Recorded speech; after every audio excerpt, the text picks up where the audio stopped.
السلام علیکم ورحمۃ اللہ وبرکاتہ۔ نحمدہ ونصلی علی رسولہ الکریم، اما بعد فاعوذ باللہ من الشیطان الرجیم، بسم اللہ الرحمن الرحیم۔ وقال ربکم ادعونی استجب لکم، صدق اللہ العظیم۔ میرے محترم بزرگوں، عزیز دوستوں اور بھائیوں، اس وقت میں آپ حضرات کے سامنے دعا کی اہمیت اور اس کے کچھ آداب و شرائط سے متعلق کچھ باتیں عرض کروں۔ دعا کے لفظی معنی مانگنے اور پکارنے کے ہیں۔ اپنی حاجات اور ضروریات کو اللہ سے مانگنا یہ دعا کہلاتا ہے۔ قرآن کریم کے اندر اللہ تبارک و تعالیٰ نے ہمیں اور آپ کو دعا کرنے کا حکم دیا اور پھر اس کے قبولیت کا وعدہ بھی فرمایا، ادعونی استجب لکم۔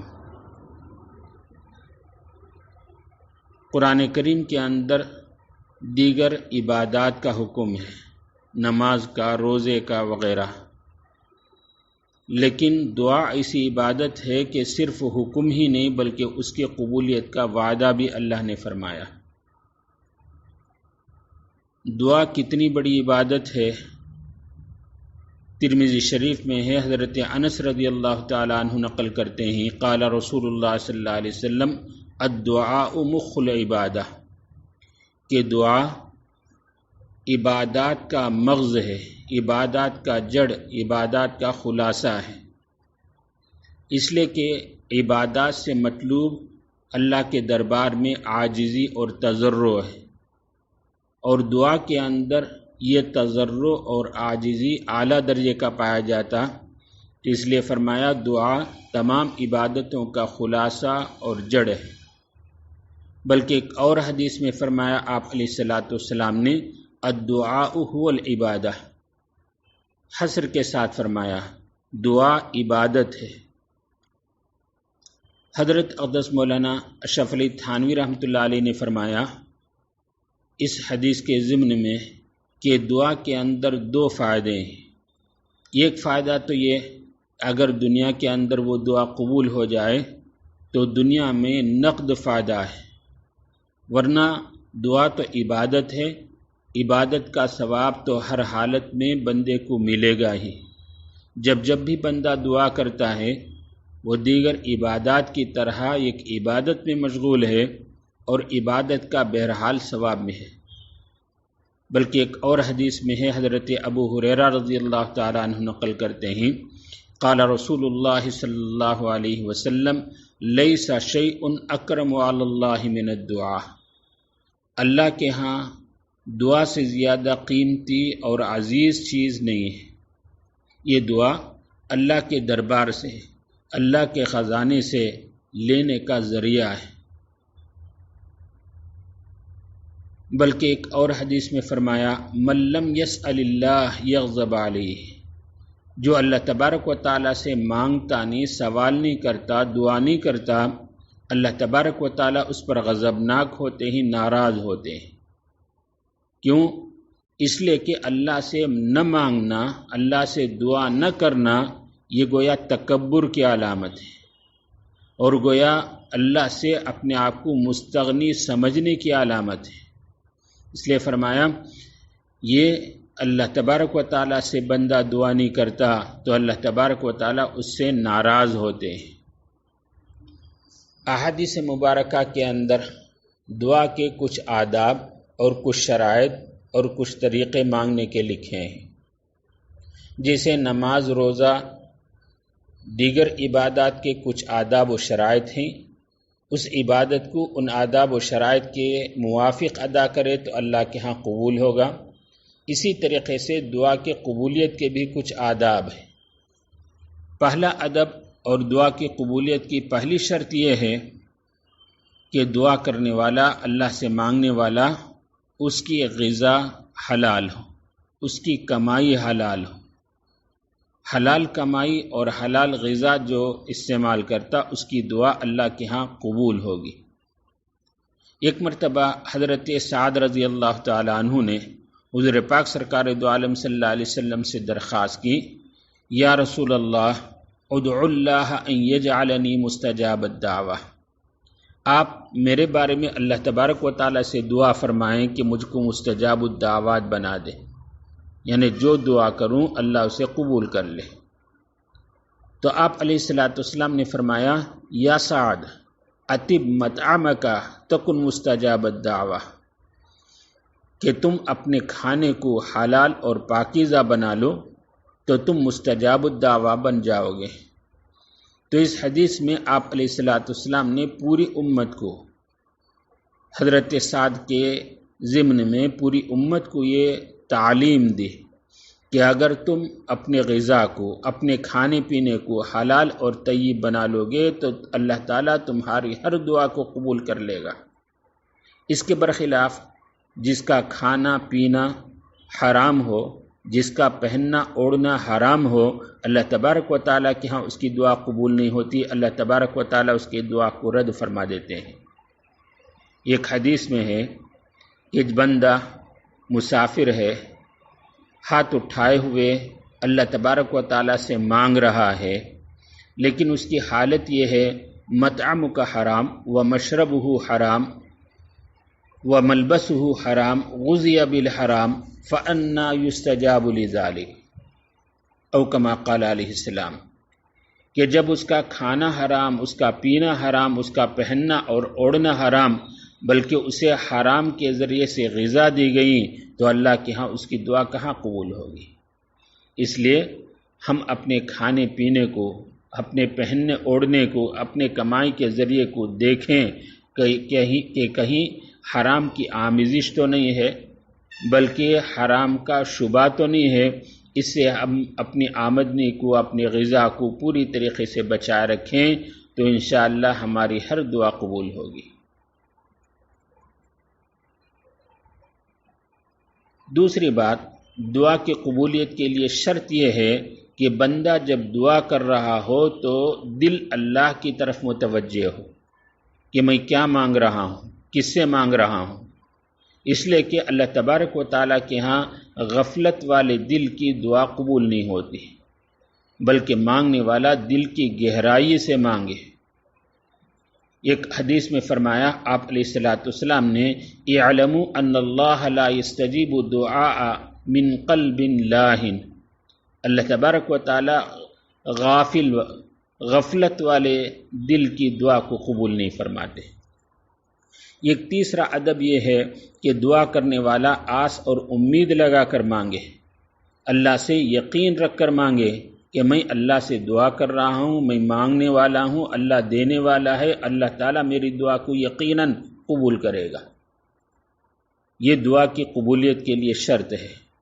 ایک حدیث میں ہے آپ علیہ الصلوۃ والسلام نے، بلکہ حدیث قدسی میں ہے، اللہ تبارک و تعالیٰ بندے کو خطاب کرتے ہوئے فرماتے ہیں، یبن آدم انک ما دعوتنی ورجوتنی غفرت لک ولا ابالی، اے آدم کی اولاد، تو جب جب بھی مجھ سے مانگے گا اور آس اور امید لگا کر مانگے گا، میں تیری مغفرت کر دوں گا، تیری دعا کو قبول کروں گا، مجھے کوئی پرواہ نہیں، کوئی مجھ سے کوئی پوچھنے والا نہیں۔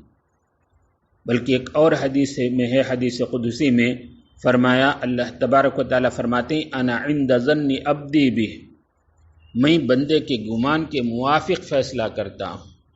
تو بندہ جب یہ گمان کر رہا ہے کہ اللہ قبول کرے گا میری دعا کو، میرے مانگنے کو عطا کرے گا، تو اللہ تبارک و تعالیٰ ضرور اس کے گمان کے موافق اس کا فیصلہ کریں گے۔ تو اللہ تبارک و تعالیٰ کو مانگنا بندے کا مانگنا پسند آتا ہے، اور اس کو خالی ہاتھ واپس کرنا اللہ کو شرم آتا ہے۔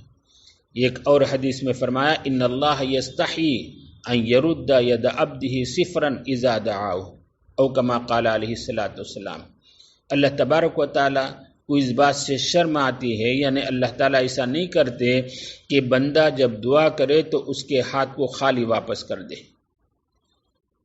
جی، تو بندے کی شان یہ ہے کہ اللہ تبارک و تعالیٰ سے دعا کرے پورے تضرع کے ساتھ، عاجزی کے ساتھ، گڑ گڑا کر، رو کر، جیسا بچہ اپنی ماں سے کوئی حاجت کو مانگ رہا ہو۔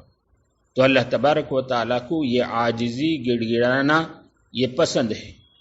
تو دعا کی قبولیت کے آداب میں سے ہے کہ بندہ عاجزی کے ساتھ تضرع کے ساتھ گڑ گڑا کر مانگے، رونے کی کوشش کرے، اگر رونا نہ آئے تو رونے کی شکل و صورت تو بنائے۔ قرآن کریم میں فرمایا دعا کے آداب میں سے ادعوا ربکم تضرعا وخفیہ، کہ تم اپنے پروردگار سے مانگو، دعا کرو عاجزی کے ساتھ، خفیہ طور پر، آہستہ سے، خوب عاجزی کے ساتھ مانگو، یہ عاجزی اللہ کو پسند ہے۔ دعا کے آداب میں سے ایک ادب یہ بھی ہے کہ بندہ جب مانگ رہا ہو اللہ کے دربار میں تو اس کے دونوں ہاتھ کھلے ہوئے ہیں، چہرہ اور مونڈھے کے سامنے ہو، اور دونوں ہاتھوں کے قریب تھوڑا سا فاصلہ ہو، گیپ ہو، کشادگی ہو۔ یہ نہیں کہ دونوں ہاتھ بند ہو، یا دونوں ہاتھ کو چہرے سے لگا لیا ہو، یا دونوں ہاتھ کو سر کے اوپر یا نیچے پیٹ کی طرف رکھ دیا ہو، نہیں، بلکہ دونوں ہاتھ مونڈھے اور سر کے درمیان مقابلے میں ہو، اور دونوں ہاتھ کے درمیان تھوڑا سا کشادگی ہو۔ اور دعا کے آداب میں سے یہ ہے کہ پہلے اللہ کی خوب حمد و ستائش کرے، اللہ کی تعریف، حمد و ثنا بیان کرے، اور اس کے بعد حضور پاک سرکار دو عالم صلی اللہ علیہ وسلم پر درود بھیجے۔ اس کے بعد اللہ سے مانگے، دل کھول کر مانگے، دل کو اللہ کی طرف متوجہ کر کے مانگے۔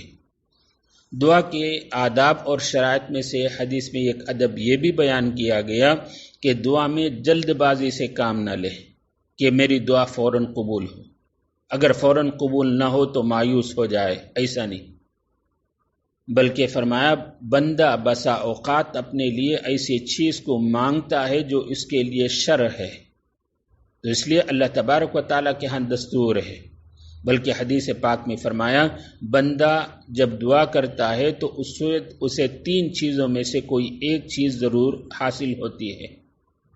اما ان یعجل لها دعوتہ، پہلی بات یا تو جو دعا کیا فوراً وہ قبول ہو جاتی ہے، دنیا ہی میں جو مانگا اللہ تعالیٰ اس کو وہ عطا فرما دیتے ہیں۔ دوسرا وَإِمَّا أَن يَدَّخِرَهَا لَهُ فِي الْآخِرَةِ، یا اللہ تبارک و تعالیٰ آخرت میں اس کے لیے ذخیرے کے طور پر رکھ دیتے ہیں، آخرت کے اندر خزانہ اور ثواب کے طور پر رکھ دیتے ہیں۔ فرمایا حدیث پاک کے اندر آخرت میں جب بندہ اپنے اعمال کا ذخیرہ دیکھے گا تو اسے تعجب ہوگا، اتنا عمل تو میں نے کیا نہیں، اتنا ثواب کہاں سے ملا؟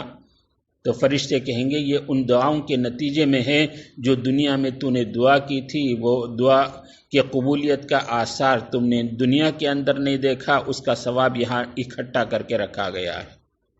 تو اس وقت بندہ یہ تمنا کرے گا کہ کاش کہ دنیا کے اندر میری کوئی دعا قبول نہ ہوتی تو یہاں اس کا اس قدر اجر و ثواب مجھے مل رہا ہے۔